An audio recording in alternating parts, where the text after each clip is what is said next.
गौरी पुत्र गणेश भगवान की जय, माता पार्वती की जय। ओम नमः शिवाय। नमस्कार दोस्तों, आप सभी को बैसाख चौथ व्रत की हार्दिक शुभकामनाएं। बैसाख चौथ व्रत करने के लिए मां पार्वती को श्रृंगार सामग्री अर्पित करें और मिट्टी के करवा में जल भरकर पूजा स्थान पर रखें। अब भगवान श्री गणेश, मां गौरी, भगवान शिव और चंद्रदेव का ध्यान कर करवा चौथ व्रत की कथा सुने। चंद्रमा की पूजा कर उन्हें अर्घ्य दें, फिर छलनी की ओट से चंद्रमा को देखें और उसके बाद अपने पति का चेहरा देखें। किसी भी चौथ व्रत में बिना कथा का श्रवण किए व्रत संपूर्ण नहीं माना जाता, तो प्रेम पूर्वक संपूर्ण कथा का श्रवण करना चाहिए।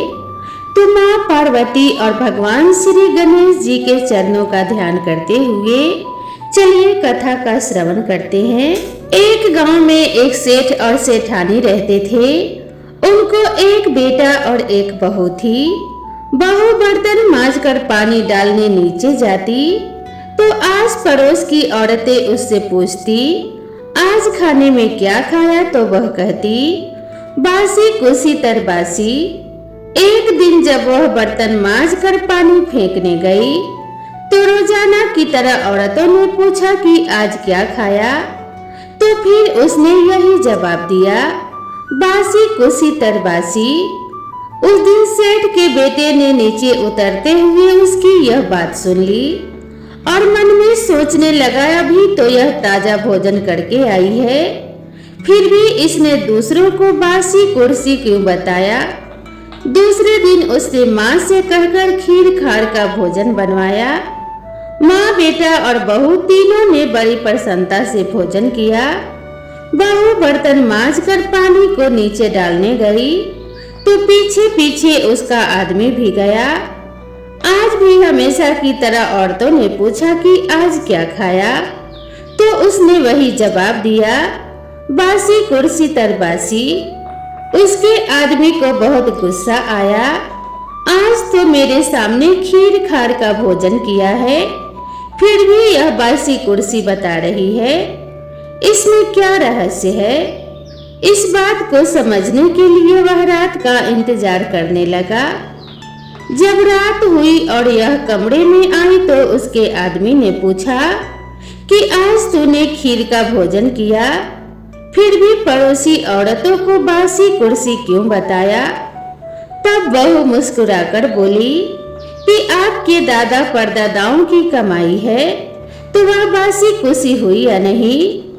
यह सुनकर उसने परदेश जाने की सोच ली तथा सुबह उठकर माँ से बोला, माँ, मैं कमाने के लिए परदेश जाऊंगा। माँ ने कहा, अपने पास बहुत धन है, तुझे परदेश जाने की क्या आवश्यकता है? लेकिन बेटे के जिद करने पर माँ ने परदेश जाने की स्वीकृति दे दी। वह कमाने के लिए परदेश चला गया। वहां उसे एक सेठ के यहाँ नौकरी मिल गई। कुछ ही समय में वह सारा काम काज करने लग गया। सेठ अपना सारा कारोबार उसे सौंपकर स्वयं तीर्थ यात्रा करने चला गया। इधर सास ने यह सब कह रखा था कि दिए की बुझावे तो चूल्हे की मत बुझाना और चूल्हे की बुझ जावे तो दिए को मत बुझाना। लेकिन एक दिन दोनों अग्नि बुझ गई तो बहू पड़ोस में अग्नि लेने गई। उसने देखा कि वहां पड़ोस की औरतें किसी माता का पूजन कर रही है। यह देखकर उसने पूछा कि आप किस माता का पूजन कर रही हैं? मुझे भी बताओ कि यह किसका व्रत है तथा इसके करने से क्या फल होता है? तो उनमें से एक बोली, हम चौथ माता का व्रत और पूजन कर रही हैं। बिछुड़े का मिलन होता है, निपुत्री को पुत्र प्राप्त होता है। इस पर बहू ने कहा कि मेरे भी तो पति को परदेश गए काफी समय हो गया है, मैं भी चौथ माता का व्रत करना चाहती हूँ, लेकिन मेरी सास मुझे बाहर आने नहीं देती। तब मुझे कैसे पता लगेगा कि चौथ कब है? इस पर औरतों ने कहा कि तुम रोजाना एक डिबिया में गेहूं का दाना रखती जाना। जिस दिन 30 दाने पूरे हो जाए उसी दिन व्रत रख के शाम को चौथ माता की पूजा करके चंद्रमा को अर्घ देकर फिर खाना खा लेना। साहूकार की बहू कहे अनुसार व्रत करने लग गई। व्रत करते समय काफी समय बीत गया तो चौथ माता ने सोचा कि यदि इसकी नहीं सुनी अपनी कोई पूजा नहीं करेगा। तब चौथ माता ने साहूकार के बेटे को सपने में जाकर कहा कि सरकार का बेटा सो रहा है या जाग रहा है। उसने कहा न सो रहा है न जाग रहा है, चिंता में पड़ा है। इस पर चौथ माता ने कहा कि अब चिंता छोड़ और तेरे पर जाकर सबकी सुध ले। उसने कहा कि मैं कैसे जाऊं, मेरा कारोबार बहुत फैला हुआ है। तब चौथ माता बोली, सुबह उठकर नहा धोकर दुकान पर जाकर चौथ विनायक जी का नाम कर घी का दीपक जलाना, तेरा सारा काम सुलझ जाएगा।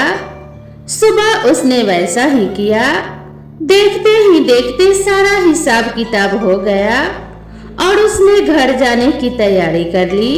घर को रवाना हुआ तो रास्ते में एक सांप जा रहा था तो उसने सांप को सिसकार दिया।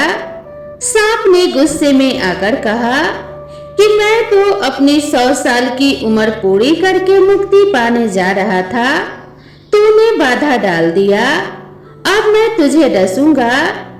इस पर साहूकार के बेटे ने कहा कि मैं 12 साल से मेरी माँ पत्नी से नहीं मिला, उनसे मिलने जा रहा हूँ, उनसे मिलने के बाद डस लेना। तब सांप बोला कि तू घर जाकर पलंग पर सो जाएगा। तब उसने कहा कि मैं अपनी औरत की चोटी नीचे लटका दूंगा, उस पर चढ़कर आ जाना। घर पहुंचा तो वह उदास था। बेटा कुछ बोला नहीं, लेकिन उसकी औरत होशियार थी।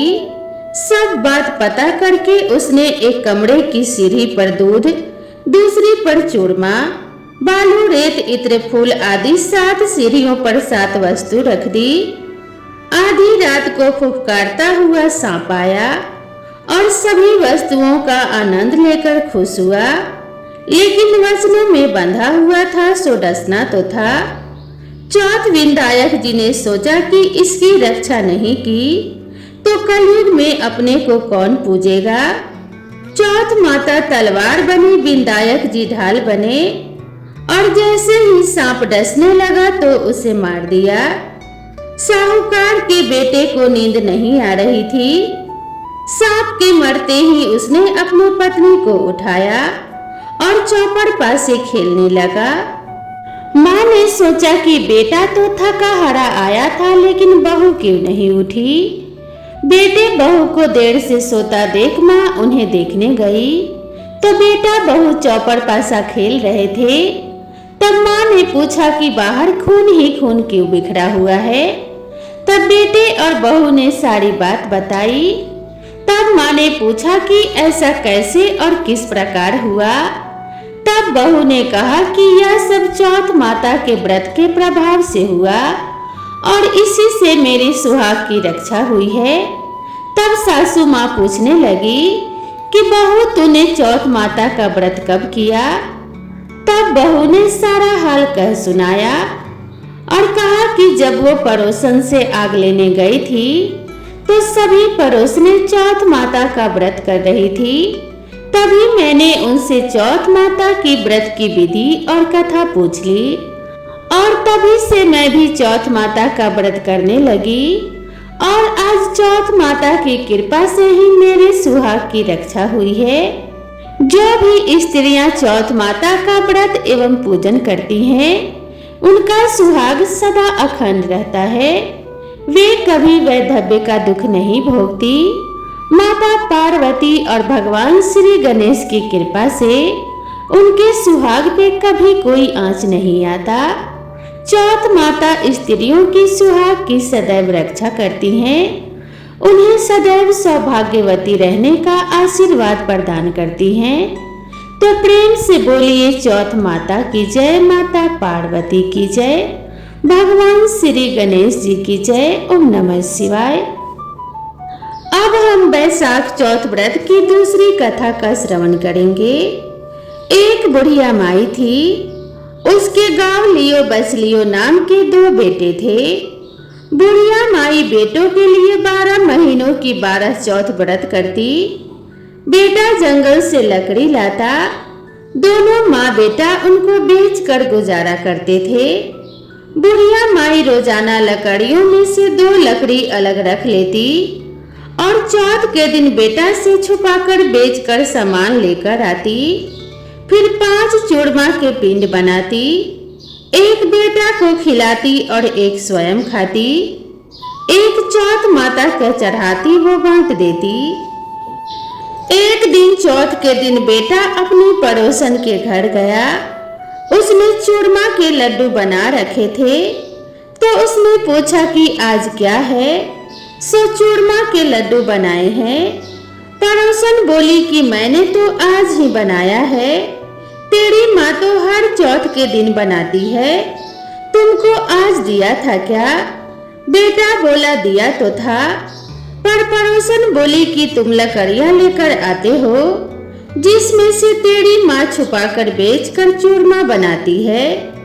बेटा माँ के पास गया, बोला कि मैं तो इतनी मेहनत से लकड़ियां लेकर आता हूँ और तुम चूरमा बना के खाती हो, तुम मुझको छोड़ दो या चौथ माता को। तो बुढ़िया बोली, बेटा मैं तो तेरे लिए ही व्रत करती हूँ, सो तुमको भले ही छोड़ दूं, लेकिन चौथ माता को नहीं छोड़ सकती। तब बेटे ने घर छोड़ने का फैसला किया। तो माँ बोली कि तुम जा तो रहे हो, लेकिन मेरा हाथ का ये आखा लेकर जा, तेरे ऊपर जो भी संकट आएगा चौथ माता के नाम पर उन्हें फोड़ देना, तेरे ऊपर आए सभी संकट दूर हो जाएंगे। बेटा ने सोचा कि है तो झूठी, पर बात रख लेनी चाहिए। घर से चला, थोड़ी दूर गया और देखता है कि खून की नदी बह रही है, किधर से भी रास्ता नहीं था। तब उसने माँ के दिए आखा पोड़ के बोला कि हे चौथ माता, अगर ये नदी सूख कर रास्ता हो जाए तो तुम सच्ची हो। इतने में ही नदी सूख कर रास्ता हो जाता है। थोड़ा आगे चलने पर रात होने लगी और सुनसान जंगल आ गया। तब आखा पोड़ कर बोला कि हे चौथ माता, मने रास्ता मिल जावे, नहीं तो ये जानवर मुझे खा जाएंगे। इतने में ही रास्ता मिल गया। आगे एक राजा की नगरी में गया। राजा हर महीने एक आदमी की बलि देता था।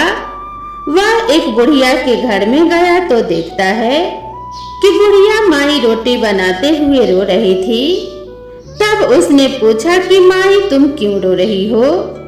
बुढ़िया बोली कि मेरा एक ही बेटा है और आज वो राजा की बलि चढ़ जाएगा, मैं ये रोटी उसी के लिए बना रही हूँ। वो बोला कि माई ये रोटी मुझे खिला दो, मैं तेरे बेटे के बदले चला जाऊंगा। माई बोली रोटी खिला दूंगी, लेकिन तुझे कैसे भेज दूं? उसने उसे रोटी खिला दी। रात में सोते समय बोला कि राजा का बुलावा आए तो मेरे को जगा देना। आधी रात को बुलावा आया। बुढ़िया माई सोचने लगी कि पराए पुत ने कैसे बलि चढ़ा दूं, पर इतने में ही वह जाग गया और जाने लगा और बुढ़िया माई से बोला कि मेरी पोटली और लाठी रखी है। बुढ़िया माई सोची कि आज तक कोई वापस नहीं आया, ये कैसे आएगा। राजा का आदमी उसे साथ लेकर चला गया। वहां पर उसे कच्चे घड़े पड़ने वाले कुएं में चुन दिया। अब वह जब चुना जा रहा था तो उसने आखा पुकार कर कहा कि हे चौथ माता, ये संकट टाल दो, तुम ही यह संकट टाल सकती हो। इतने में आवा पककर तैयार हो गया। 2-3 दिन बाद आवा के पास बच्चे खेल रहे थे। बच्चों ने खेल खेल में आवा पर कंकड़ी मारी तो उसमें से आवाज आई। बच्चों ने राजा के आदमियों के पास जाकर कहा कि आवा पक गया। राजा के आदमियों ने सोचा कि 6 महीने में पकने वाला आवा इतनी जल्दी कैसे पक गया। उन्होंने ये बात राजा को बताई। राजा ने जाकर देखा तो सारे बर्तन सोना चांदी के कलश में बदल गए।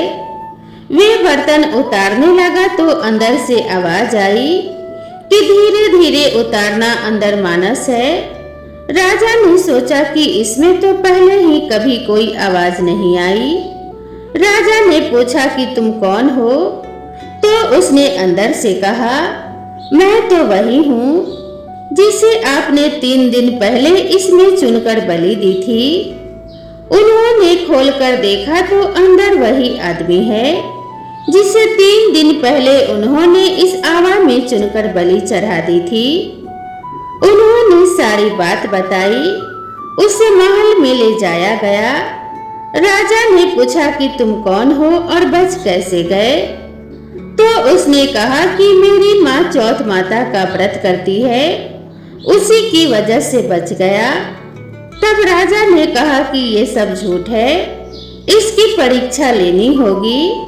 राजा ने 2 घोड़े मंगवाए, एक पर स्वयं चढ़ गया और दूसरे पर उसको चढ़ा दिया। उसके हाथों और पैरों में जंजीर डाल दी गई। राजा ने कहा कि अब जंगल की तरफ चलते हैं। अगर ये जंजीरें खुलकर मेरे हाथ पैरों में आ जाएंगी तो तुम्हारी चौथ माता सच्ची है। थोड़ी दूर चलने पर ऐसा ही हो गया। राजा के हाथ पैरों में जंजीरें जकड़ गई। फिर उस लड़के ने बड़ी मुश्किल से राजा को वापस राजमहल पहुंचाया और जाने लगा। तब राजा ने उसे रोकने के आदेश दिए। फिर राजा ने उसे अपने बेटी के साथ विवाह करने के लिए कहा तो उसने शहर स्वीकार कर लिया। राजा ने उसे वही महल में ही रहने के लिए अलग से सारे साधन उपलब्ध करवा दिए। वह राजकाज में सहयोग करने लगा। कुछ महीनों बाद उसे घर की याद आई। एक दिन मौसम बहुत ही खराब हो रहा था। चारों ओर बिजलियां कड़क रही थी। उसे अपनी माँ की याद आई तो उसने अपने पत्नी से कहा कि आज तो बिजली मेरे गांव की तरफ चमक रही है। तो उसकी पत्नी यानी कि राजा की बेटी ने कहा, आपके गांव भी है क्या? तो उसने बताया कि हाँ। उसने अपनी माँ के बारे में बताया। फिर कहा कि गांव चलेंगे। दूसरे दिन सुबह वे गांव के लिए रवाना हुए तो राजा ने खूब सारा धन देकर उन्हें विदा किया। गांव के समीप पहुंचने पर लोगों को पता चल गया। उसकी माँ से बुढ़ापे में लकड़ियां तो कटती नहीं थी, इसीलिए गोबर के उपले बनाकर उन्हें बेचकर जीवन यापन कर रही थी। वह उपले बीन कर ला रही थी तो उसी पड़ोसन ने बताया कि बुढ़िया माई तेरे बेटे और बहू आ रहे हैं। तो बुढ़िया माई ने कहा कि मेरे भाग्य में बेटे और बहू कहाँ हैं? एक बेटा था जिसे भी तुमने लगा बुझा के निकाल दिया। तो उसने कहा कि मैं सच बता रही हूँ, विश्वास नहीं हो तो देख लो। बुढ़िया ने छत पर जाकर देखा तो सच में गांव की तरफ एक लश्कर आ रहा था। घर आकर बेटे बहू ने पांव छुए। बेटे ने कहा, माँ तेरी चौथ माता के प्रभाव से आज मैं जिंदा हूँ। उसी दिन उसने पूरे गांव में हरकारा करवा दिया। कल मेरे घर पर सामूहिक भोजन है। दूसरे दिन सबको भोजन करने के बाद खूब सारे उपहार देकर कहा कि चौथ का व्रत करें। चौथ माता जैसे उस बुढ़िया माई और उसके बेटे को संकट से बचाया, वैसे ही सबको बचाना।